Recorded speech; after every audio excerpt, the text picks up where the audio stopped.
सोलापूर महानगरपालिका निवडणुकीसाठी काँग्रेस भवन येथे काँग्रेस पदाधिकाऱ्यांकडून इच्छुकांच्या मुलाखती घेण्यास प्रारंभ करण्यात आला आहे। 2 दिवस या मुलाखती होणार असून खासदार प्रणिती शिंदे, शहराध्यक्ष चेतन नरोटे, संजय हेमगड्डी तसंच इतर कोर कमिटीच्या वतीने या मुलाखती घेण्यात येत आहेत। यावेळी बोलताना प्रणिती शिंदे यांनी भाजपवर तोंडसूक घेतलं। नगर परिषदेच्या निकालावरून भाजपने आता तरी धडा घ्यावा आणि त्यांचे जे कार्यकर्ते व पदाधिकारी पळवण्याचं काम सुरू आहे त्याचा त्यांनी तीव्र शब्दात निषेध केला। येणाऱ्या काही दिवसांमध्येच याचं चित्र उलट दिसेल असंही त्यांनी यावेळी बोलताना सांगितलं। आज आणि उद्या काँग्रेस पक्षात मधून जे निवडणूक लढायला इच्छुक आहेत त्यांच्या आम्ही महानगरपालिकेच्या निवडणुकीसाठी मुलाखती आजपासून घेतोय आणि आज आणि उद्या हे 2 दिवस आम्ही दिले। दिवसामध्ये काँग्रेसचे 2 विद्यमान नगरसेवक गेले, त्यानंतर ही काय पहिली वेळ नाहीये की लोक पक्ष सोडून गेलेत। म्हणजे 2000 जेव्हापासून बीजेपी सत्तेत आलंय तेव्हापासून वोट चोरी नाही, लोक चोरी त्यांची चालूच आहे। आणि मला या गोष्टीचं आश्चर्य वाटतोय की केंद्रात आणि राज्यात त्यांची सत्ता असूनही, अमाप पैसे असूनही, साम दाम दंड सगळे असूनही त्यांना नगरसेवक साठी उमेदवार मिळत नाहीत, ही आश्चर्याची बाब आहे। आणि त्यांना काँग्रेसचे उमेदवार पळून घेऊन जावे लागतात, ही मला कीव येते आणि आश्चर्यचकित मी त्यावर येते की त्यांना आमचे उमेदवार लागतात। सत्तेत असताना सुद्धा त्यांच्याकडे उमेदवार नाही आहेत, ही अतिशय लाजिरवाणी बाब आहे त्यांच्यासाठी। आणि मला असं वाटतं की जे गेलेत सोडून, पक्ष सोडून, आधी जे गेलेत पक्ष सोडून त्यांचं काय झालंय हे तुम्हाला दिसतंय। मला तुम्हाला ते सांगण्याची गरज नाहीये।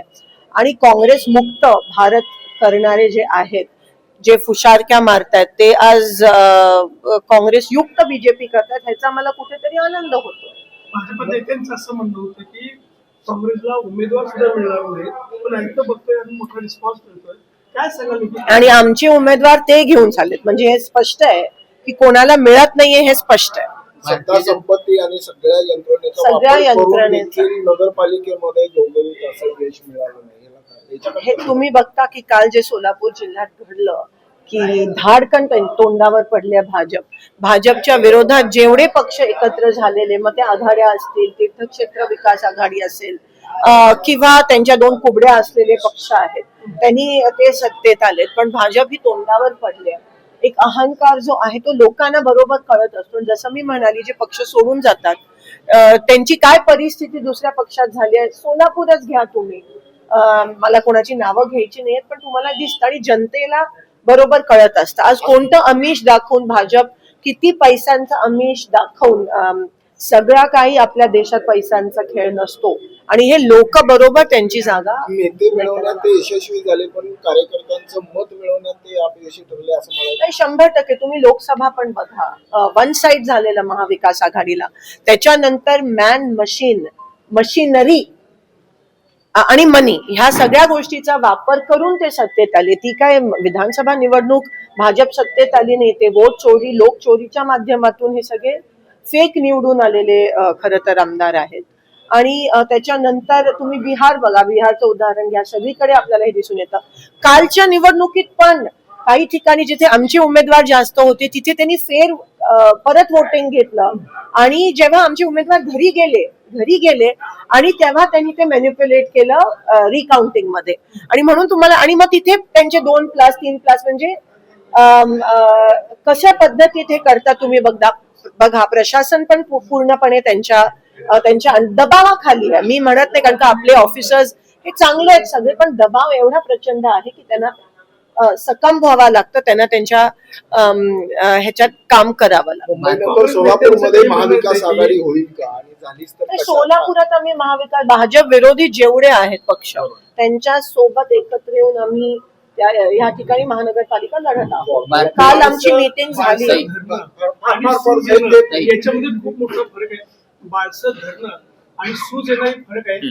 तर आपल्या काही नेत्यांचं असं म्हणणं आहे की आता भाजपला सूज आलेली आहे, भविष्यामध्ये मात्र ते उतरेल आणि बाळसा हा वेगळ्या प्रकारे सुद्धा घडेल. नाही, नक्कीच मी तुम्हाला म्हंटल होतं की अहंकार जो आहे त्यांना वाटतं कोणालाही विकत घेऊ शकतात, काहीही विकत घेऊ शकतात.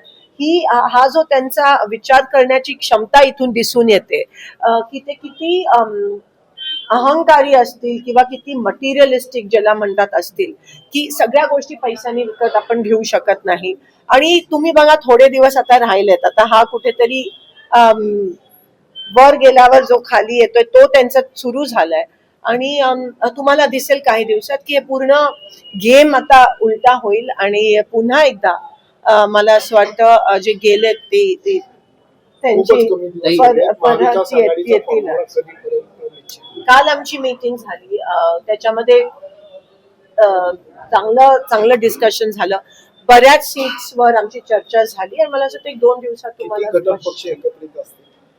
तुम्हाला दिसत. आता आम्ही सगळ्या, जसं मी म्हणते, भाजप विरोधात जेवढे आहेत तेवढे सगळ्यांच्या सोबत आम्हाला एकत्र येण्यास काही हरकत नाही. आणि जे भाजपकडे गेलेत जी लोक, भाजपनी ज्यांना तिकीट दिली नाही आहेत, बंडखोर असतील, त्यांच्यासाठी पण आमचे दरवाजे. जे भारतीय जनता पार्टीतले दिग्गज आहेत त्यांना तिकीट डावललं समजा आणि ते काँग्रेसकडे मी बोलली आमचे दरवाजे उघडेच आहेत, फक्त त्यांनी काँग्रेसची विचारसरणी स्वीकारायची त्यांची इच्छा असायला पाहिजे. अजून ती चर्चा त्या ठिकाणी चालू आहे. जे मी म्हणाली बीजेपीच्या विरोधात चेतन भाऊ त्या बैठकीसाठी होते. जवळपास 90% हे रात्री 11 पर्यंत सगळं चाललेलं आहे आणि काही फक्त प्रभाग राहिलेत. 100% महाविकास आघाडी म्हणून आम्ही ते जनतेसमोर येऊयात. आणि जे आमचे काही आपले गेले असतील सगळ्यांना तर तिकीट मिळणं शक्यच नाहीये. आणि ते काय करतात आता बघूया, ते काय करतात.